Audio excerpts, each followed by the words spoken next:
விளைச்சல் அதிகரித்து டன் கணக்கில் வீணாகி வரும் முருங்கைக்காய் சேமித்து வைக்க குளிர்பதன கிடங்கும் மதிப்பு கூட்டும் விற்க வழிகாட்டுதலும் இல்லாமல் பரிதவித்து வருகிறார்கள் தூத்துக்குடி விவசாயிகள்.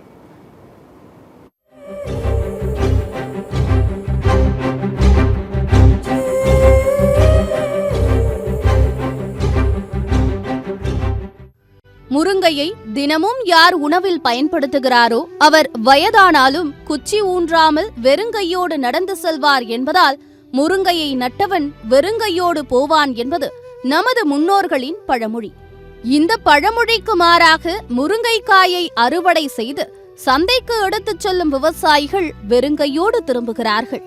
தூத்துக்குடி மாவட்டத்தில் முருங்கைக்காய் விளைச்சல் அதிகரித்து விலை வீழ்ச்சியடைந்துள்ளதால் விவசாயிகள் செய்வதறியாமல் தவித்து வருகின்றனர். முருங்கைக்காய் விலை போகாததால் டன் கணக்கில் வீணாகி கால்நடைகளுக்கு தீவனமாகிறது. சாத்தான்குளம், நாசரேத், உடையார்குளம், ஏரல், சிறப்பூர், முதலூர், மெய்ஞானபுரம், திருச்செந்தூரில் அதிகளவில் முருங்கை சாகுபடி செய்யப்படுகிறது.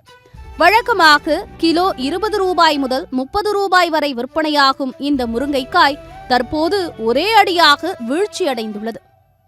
இந்த முருங்கையிலேருந்து நிறைய சத்து உணவு நிறைய எடுக்கிறாங்க. முருங்கை இலை, முருங்கை பவுடர், முருங்கை விலை இதெல்லாம் எடுக்கிற மாதிரி ஒரு ஃபேக்ட்ரி வந்தாலும் இந்த முருங்கைக்காயை விலை ரொம்ப வீழ்ச்சி ஆகிற நேரங்களில் நாங்கள் அதுக்கு அந்த இதுக்கு கொடுக்க முடியும். அதால் விவசாயி கூலி கூட கொடுக்க முடியல. அதுக்கு ஒரு கவர்மெண்ட் ஒரு நல்ல முடிவு எடுத்து நல்லாயிருக்கும். முருங்கைக்காயை அறுவடை செய்து வாடகை வாகனத்தில் சந்தைக்கு எடுத்துச் சென்றால் கிலோ 3 ரூபாய்க்கு கொள்முதல் செய்கிறார்கள். அந்த 3 ரூபாயை வைத்து அறுவடை செய்த ஆட்களுக்கு கூலியை கூட கொடுக்க முடியாது என கூறும் விவசாயிகள் வாகன வாடகை போன்ற செலவு இருப்பதால் முருங்கைக்காயை அறுவடை செய்வதை தவிர்த்து வருகின்றனர். விளைச்சல் அதிகரித்து விலை வீழ்ச்சியடையும் சமயத்தில் முருங்கைக்காயை சேமித்து வைக்க தூத்துக்குடியில் ஒரு குளிர்பதன சேமிப்பு கிடங்கு கூட இல்லாததால் இங்கு டன் கணக்கில் வீணாகி வருகிறது. இப்போ இந்த முருங்கை சாகுபடி விலை ரொம்ப வீழ்ச்சி ஆயிட்டு 3 ரூபா, 2 ரூபா, 5 ரூபாய்க்கு போச்சுன்னா கட்டுப்படி ஆகலை. இதால் இந்த முருங்கை மரத்தை எடுத்து அவ்வளோத்தையும் நாங்கள் பறித்து தோட்டத்தில் போடுறோம். மாடுகளுக்கு வேஸ்ட்டாகவும் வயல்களில் போட்டிருக்கிறோம். அதால் இந்த ஏரியாவில் எங்களுக்கு ஒரு பதப்படுத்துகிற ஒரு ஃபேக்ட்ரி செய்து கொடுத்தா இந்த முருங்கை காலங்களில் எடுத்து விலை குறைஞ்ச நாட்களில் அதில் எடுத்து ஸ்டாக் பண்ண முடியும்.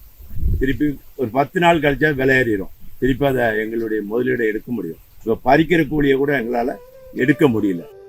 விளை பொருட்களுக்கு விலை நிர்ணயிக்கும் உரிமை விவசாயிகளுக்கு இல்லை. குறைந்தபட்ச ஆதரவு விலையை நிர்ணயிக்க அரசுக்கும் மனம் இல்லை.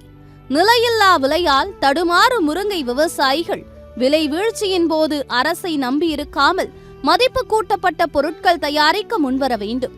முருங்கையின் பூ, காய், இலை, விதை, பிசின் என அனைத்திலும் ஏராளமான மதிப்பு கூட்டப்பட்ட பொருட்களை தயாரித்து இன்றைக்கு பல விவசாயிகள் முன்னோடியாக திகழ்கிறார்கள். சத்தியம் செய்திகளுக்காக செய்தியாளர் மணிகண்டனுடன் ஃப்ரைடே ஃபார் ஃபார்மர்ஸ் இயக்க